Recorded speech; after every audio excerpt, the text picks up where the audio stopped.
Sa pagpapatuloy, nanlaki ang mga mata ni Minghi sa gulat nang sabihin ni Xingteng na maraming kilalang professor ang nasa kanilang panig, kaya hindi na kailangang mag-alala pa si Minghi.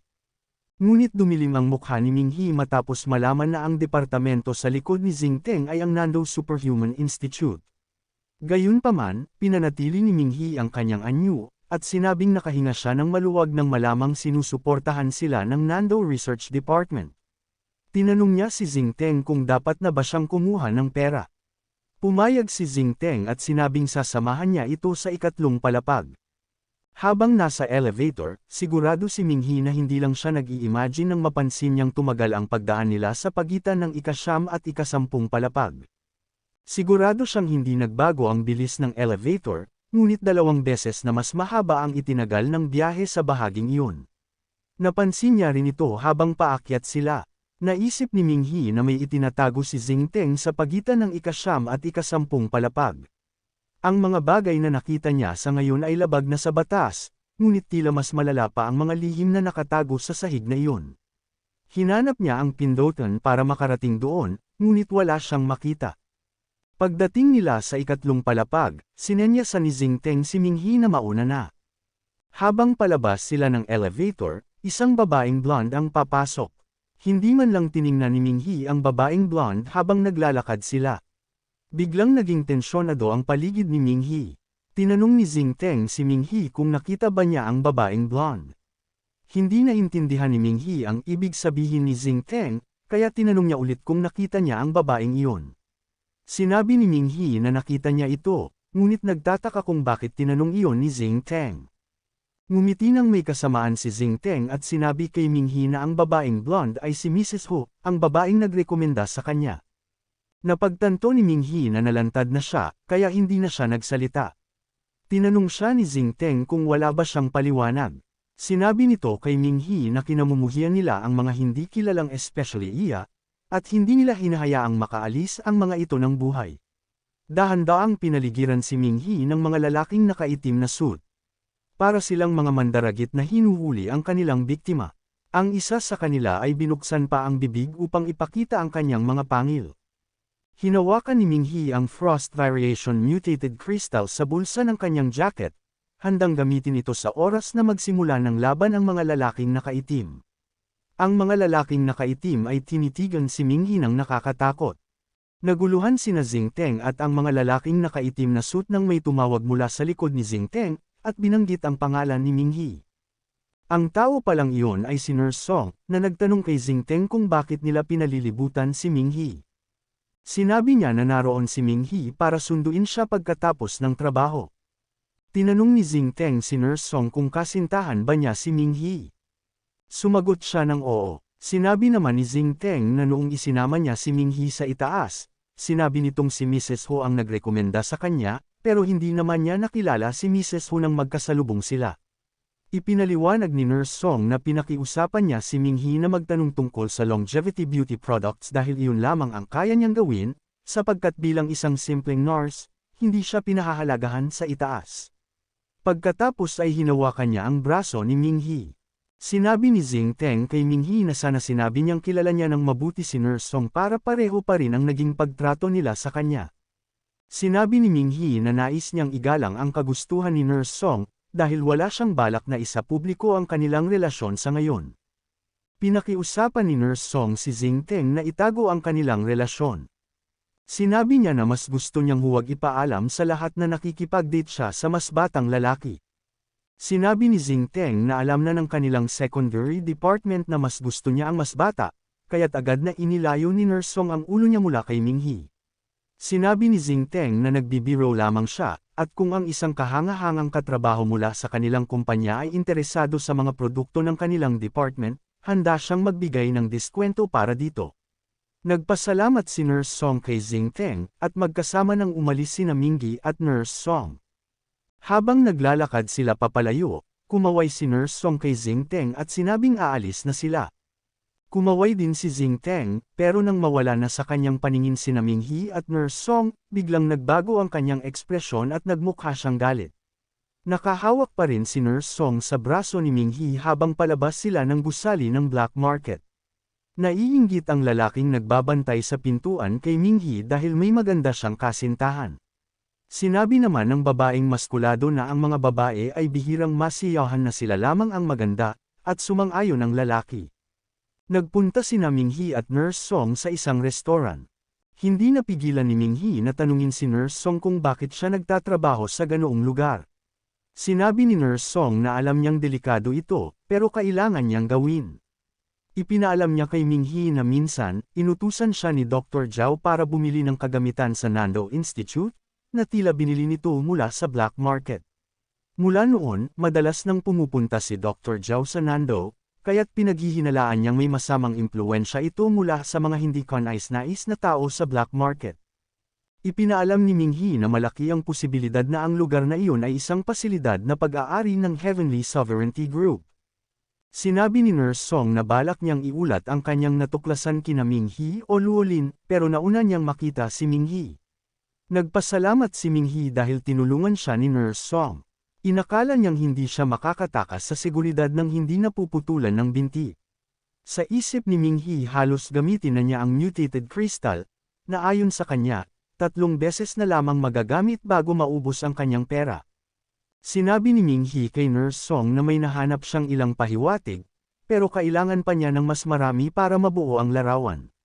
Sinabi ni Nurse Song na mayroon din siyang mga natuklasan, at tinanong niya si Minghee kung interesado ba siya. Binalaan ni Minghee si Nurse Song na napakapanganib ng mga taong iyon at para bang pumapasok siya sa lungga ng tigre ng mag-isa, na lubhang mapanganib. Naging emosyonal si Nurse Song at sinabi kay Minghee na ang kanyang kaibigan ay isa sa mga biktima sa insidente sa Lanyang, at hindi niya mapapatawad ang sarili niya kung mananatili siyang walang ginagawa. Matagal na siyang nagtatrabaho kasama si Dr. Zhao, at palagi siyang sinasabihan ng kanyang konsensya na kung mas binigyan niya ng pansin ang mga kahinahinalang kilos ni Dr. Zhao, baka napigilan niya ang kanyang kabaliwan. Sinabi ni Minghee kay Nurse Song na hindi niya dapat sisihin ang kanyang sarili para sa insidente sa Lanyang. Ngunit iginiit ni Nurse Song na maaaring may magagawa siya, at sinabi niyang kailangan niyang mailantad ang katotohanan. Nirespeto ni Minghee ang desisyon ni Nurse Song at tinanong kung ano ang mga natuklasan niya. Ipinaalam ni Nurse Song kay Minghee na ang black market ay madalas magkaroon ng ugnayan sa mga tao mula sa research department ng Nando Institute, at tumatanggap sila ng malaking donasyon mula sa Beauty Products Department. Bukod pa rito, madalas mag-leave si Dr. Zhao ng biglaan para kumonsulta sa isang propesor sa Nando Superhuman Institute. Sinabi ni Nurse Song na may koneksyon siya kay Mrs. Hu mula sa Financial Department, at sa kanya niya nalaman na ang organisasyon na nagtatakip sa mga aktibidad ng Yuheng Enterprise ay ang Research Department ng Nando. Madalas makipag-ugnayan ang Yuheng Enterprise sa Vice Director ng Research Department, pero hindi natuklasan ni Nurse Song ang pagkakakilanlan ng Vice Director. Pinagsama-sama ni Minghee ang impormasyong ibinigay ni Nurse Song, pinag-isipan ito ng malalim, at napagtanto na ang professor ang taong hinahanap nila. Sinabi ni Nurse Song kay Minghee na mayroong isang lihim na departamento sa loob ng gusali ng Yuheng, pero wala siyang ideya kung nasaan ito. Hiniling ni Minghee kay Nurse Song na itigil na ang paglalagay ng sarili sa panganib sa ganoong mga lugar at pinayuhan siyang mag-file ng sick leave. Sa palagay niya, maingat na tao si Jing Teng at tiyak na iimbestigahan nito ang impormasyon ni Nurse Song pagkatapos ng nangyari. Agad na pumayag si Nurse Song. Sinabi ni Minghee na siya na ang magsasaliksik tungkol sa professor mula sa Nando Superhuman Institute. Pinayuhan siya ni Nurse Song na mag-ingat din. Hiniling ni Nurse Song kay Minghee na ipangakong huwag sabihin kay Luolin ang tungkol sa kanyang mga ginawa, dahil alam niyang mag-aalala ito kapag nalaman. Nangako si Minghee na hindi niya sasabihin kay Luolin, at pinayuhan si Nurse Song na huwag nang kumuha ng ganoong mga hindi kinakailangang panganib sa hinaharap. Natuwa si Nurse Song na makita si Minghee at sinabi niyang sulit ang huling mga buwan ng kanyang undercover na trabaho. Napansin ni Minghee na tila masaya si Nurse Song, at sinabi nito na natutuwa lamang siyang nakatulong. Nagpa siya si Minghee na mag-relax muna ng kaunti sa restaurant. Pagkatapos, noong gabing iyon, sumakay si Minghee ng taxi papunta sa Nando Superhuman Institute. Pagdating niya, tinawagan niya si Luolin, at sinabi na may mahalaga siyang kailangang ibahagi. Ibinunyag ni Minghee kay Luolin na nagkita sila ni Nurse Song sa headquarters ng Yuheng. Habang naliligo si Luo Lin, nakikinig siya sa tawag ni Ming-hee. Nang marinig niya ang balita, sinabi niyang alam na niya ang mga ginagawa ni Nurse Song. Ipinaliwanag ni Luo Lin na, sa isang perspektibo, si Nurse Song ay isa sa mga salarin ng insidente sa Lanyang. Matagal nang nasasaktan si Nurse Song, at palaging nasa isipan niya ang mga tao sa Lanyang na namatay sa kamay ng mga mutated beasts.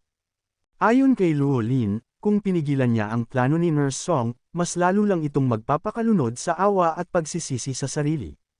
Sinabi ni Ming-hee na nag-aalala lang siya para sa kaligtasan ni Nurse Song. Sinabi ni Luo Lin na huwag siyang mag-alala dahil binabantayan nila si Nurse Song. Ipinaalam niya kay Ming-hee na sa papel, si Mrs. Ho ang dapat na contact ng Dragon Tooth, pero isa lang iyong palabas. Tinanong ni Ming-hee kung ang ibig bang sabihin ni Luo Lin ay si Nurse Song ang tunay na undercover agent sa simula pa lang. Sinabi ni Luo Lin na hindi niya ito direktang sinabi, pero hindi rin kasi maayos ang record ni Mrs. Ho.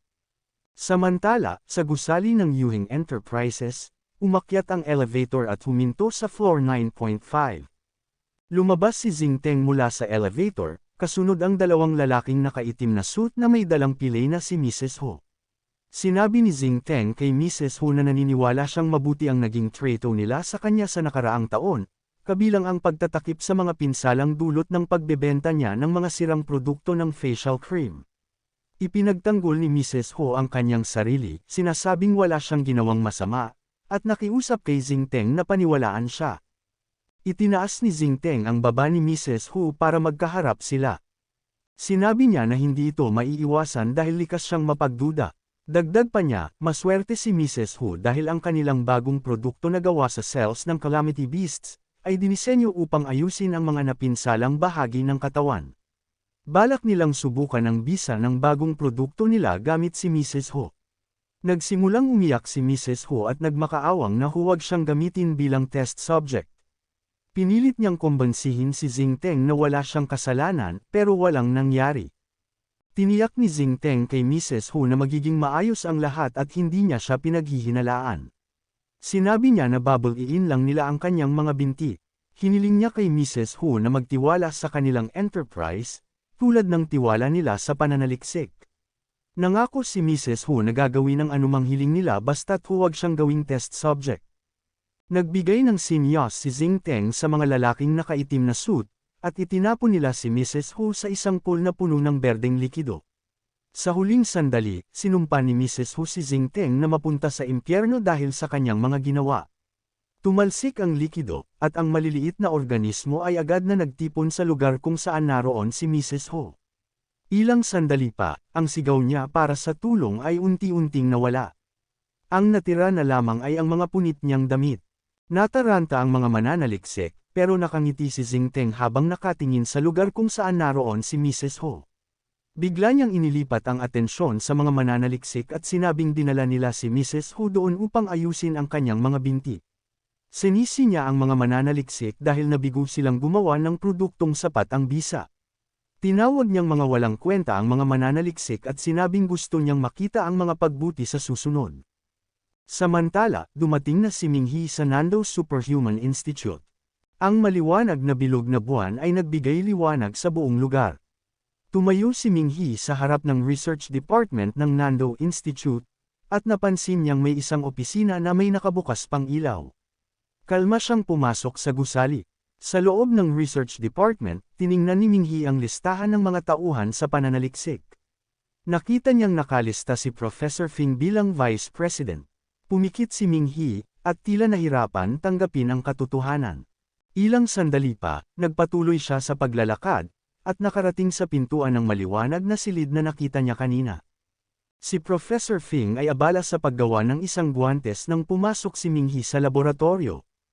Nang mapansin siya ni Professor Fing, inalis nito ang kanyang salamin at tinanong kung bakit siya naroon. Sinabi ni Ming-hee na naroon lang siya upang makita ang professor. Ipinahayag niya na natutunan na niyang maunawaan ang mga bagay. Ngumiti si Professor Fing, humanga sa progreso ni Ming-hee, at sinabi niyang matapos nilang mag-usap noong araw na iyon, napagtanto niyang maaaring paunlarin pa ang kakayahan ni Ming-hee. Nagsaliksik si Professor Fing ng materyal na maaaring sumipsip ng mga elemento at gumawa ng isang guwantes para kay Minghee, iniisip niyang bagay ito sa kanya. Tinanong ni Minghee kung ang tanging dahilan ba ng pagtatrabaho ni Professor Fing ng gabing iyon ay para gumawa ng guwantes para sa kanya. Sinabi ng professor na hirap siyang makatulog kamakailan, kaya't nagdesisyon siyang maging abala. Gusto niyang bigyan si Minghee ng regalo dahil naniniwala siyang kakaibang bata ito. Hindi pa tapos ang guwantes, kaya hiniling niya kay Minghee na bumalik sa loob ng ilang araw. Diretsahang tinanong ni Minghee si Professor Fing kung ang kabaitan ba nito sa kanya ay may kinalaman sa mga kakaibang pangyayari sa Lanyang City. Sandaling tumigil si Professor Fing, nagkunwaring walang alam, at sinabing trabaho niyang alagaan ang mga mag-aaral. Naging emosyonal si Minghee at sinabi kay Professor Fing na hindi niya inaakalang isa siyang taong ganon. Sinabi niyang kahit bumalik siya kinabukasan kasama ang grupo ng Dragon Tooth, hindi pa rin ito magsasabi ng anuman. Sinabi ni Professor Fing na wala siyang alam sa sinasabi ni Minghee, at iginiit na gumagawa lang siya ng guwantes. Bihira siyang makakita ng estudyanteng kasing sabik matuto tulad ni Minghee.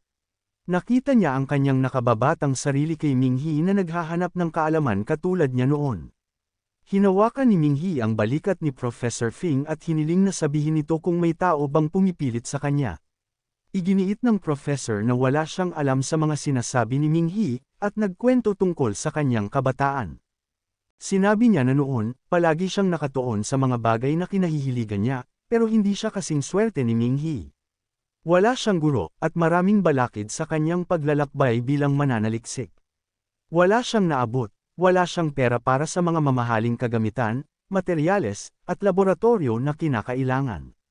Dahil dito, naging malungkot siya, nawalan ng motibasyon, at nanatiling hindi kilala hanggang sa kalagitnaan ng kanyang buhay. Hanggang isang araw, nakilala niya ang isang taong tinawag niyang mentor. Napaka mapagbigay ng kanyang mentor, walang sawa itong sumuporta sa kanyang pananaliksik kahit ilang beses siyang mabigo.